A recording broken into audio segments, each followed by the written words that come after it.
అదిగదిగో ఏలియన్లట, 4 అడుగుల రోబోల్లా ఉన్నారట, ఎగిరే వస్తువుల్లో వేగంగా తిరుగుతున్నారట, పెంటగాన్ ఫైల్స్లో ఆసక్తికర అంశాలట, 1940 నుంచి నమోదైన 160 రికార్డులు విడుదల చేసిరట. అవన్నీ గ్రహాంతరవాసుల ఉనికి కాదన్న అధికారులు, భారత్లో కూడా యూఎఫ్ఓల కదలికలు ఉన్నాయని ఓ రిపోర్ట్ ఏదో వచ్చిందట. ఏలియన్స్ మన చుట్టూ తిరుగుతున్నాయట. అది కాదని కొంతమంది, అవునని కొంతమంది, ఇట్లా రకరకాల చర్చలు ఏవో జరుగుతున్నాయి. ఇగో అమెరికా రక్షణ శాఖ విడుదల చేసిన ఫైల్స్లో ఒక చిత్రం అట, అది ఏలియన్ అట. భారత్ చైనా సరిహద్దుల్లో ఉన్న కోంగ్కాలా పాస్ అనే వివాదాస్పద ప్రాంతాన్ని స్థానికులు, సైనిక సిబ్బంది యూఎఫ్ఓ బేస్గా అభివర్ణిస్తారట. 2012లో ఇక్కడి గగనతలంలో 100 వరకు కాంతివంతమైన వస్తువులు నెలల పాటు కనిపించినట్లు మిలిటరీ సిబ్బంది చెప్పిరట. 2015లో కాన్పూర్కు చెందిన ఒక బాలుడు సెల్ ఫోన్లో తీసిన వీడియో ప్రపంచవ్యాప్తంగా చర్చనీయాంశమైంది. ఫ్లయింగ్ సాసర్ వంటి వస్తువును తాను రికార్డ్ చేసినట్లు ఆ బాలుడు చెప్పిండట. ఓ యూఎఫ్ఓ వంటి వస్తువు కనిపించడంతో 2023లో ఇంఫాల్ ఎయిర్పోర్ట్లో విమాన రాకపోకలను 3 గంటలు ఆపేసిరట. దాన్ని అడ్డుకోవడానికి వాయుసేన 2 రఫేల్ జెట్స్ను కూడా పంపిందట. యూఎఫ్ఓను నిర్ధారించుకునే లోపే అది కనుమరుగైందట. అది ఏలియన్ అని ఇప్పుడు అంటున్నారు. అది అవునా కాదా అన్నది చర్చలు ఏవో జరుగుతూ ఉన్నాయి. గ్రహాంతరవాసులు నిజంగా ఉన్నారా అంటే ఇప్పటికీ అస్పష్టమైన సమాధానమే వస్తున్నది. అయితే తాజాగా పెంటగాన్ విడుదల చేసిన సమాచారం మాత్రం ప్రపంచవ్యాప్తంగా ఆసక్తి కలిగిస్తోంది. అమెరికా రక్షణ శాఖ అత్యంత రహస్యమైనవిగా గతంలో వర్గీకరించిన దాదాపు 160కి పైగా ఫైళ్లను అధ్యక్షుడు ట్రంప్ ఆదేశాల మేరకు శుక్రవారం విడుదల చేసిరట.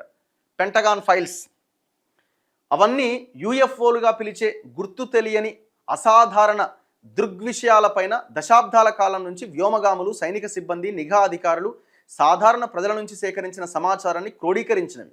ఈ ఫైల్స్లో 1940 నుంచి ఇప్పటి వరకు మిలిటరీ వీడియోలు, ఇన్ఫ్రారెడ్ చిత్రాలు, FBI మెమోలు, నాసా ప్రతులు, ప్రత్యక్ష సాక్షులకు చెందినవి ఉన్నాయి.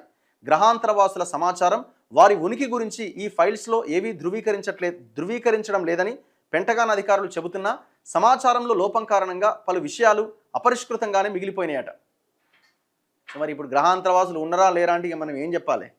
కాకపోతే ఆ ఫైల్స్లో కొన్ని అట్లాంటి వీడియోల్లో, ఫొటోస్లో కొన్ని కనిపించినాయట. గ్రహాంతరవాసుల ఉనికికి సంబంధించి వందలాది సంఘటనల సమాచారం ఆ ఫైల్స్లో ఉన్నదట. వీటిలో ఉత్తర అమెరికా, పశ్చిమాసియా, తూర్పు చైనా సముద్రం, ఆఫ్రికా, గ్రీస్కు సమీపంలోని మధ్యధరా ప్రాంతం ఘటనలు ఆ ఫైల్స్లో రికార్డ్ అయినాయట. తాజాగా విడుదల చేసిన ఫైల్స్లో గుర్తు తెలియని వస్తువులు వేగంగా కదులుతున్నట్లుగా చూపిస్తున్న మిలిటరీ ఇన్ఫ్రారెడ్ వీడియోలు, అసాధారణ ఆకృతులను రాడార్లు గుర్తించినాయట. అత్యంత వేగంతో దిశ మార్చుకుంటున్న ప్రకాశవంతమైన గోళాల సమాచారం కూడా వెల్లడైందట. సముద్ర ఉపరితలం సమీపంలో గంటకు 80 మైళ్ళ వేగంతో 90 డిగ్రీల కోణంలో మలుపులు తిరుగుతున్న వస్తువును అమెరికా మిలిటరీ సెన్సార్ ట్రాకింగ్ చేసిన ఫైల్ కూడా అందులో ఉందట.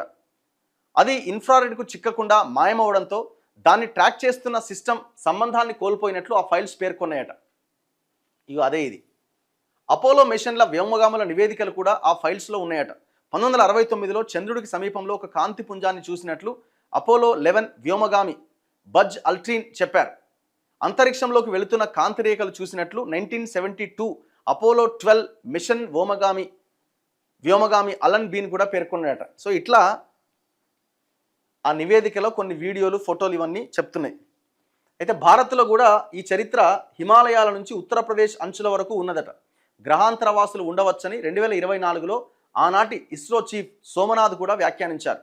అయితే ఈ యుఏపీల ఆధారాలకు సంబంధించి అమెరికా లాగా మన దేశం ప్రత్యేకమైన డేటాబేస్ ఏది నిర్వహించట్లేదు. ఏలియన్స్ పైన నెలకొన్న ఆసక్తి కారణంగా అమెరికా వంటి దేశాలు డేటాబేస్ నిర్వహించాలని ప్రపంచ దేశాలు కూడా ఆలోచించే పరిస్థితి వచ్చిందట. సో ఒక స్పెక్యులేషన్ లాంటి వార్త ఇది, చూడాలి మరి.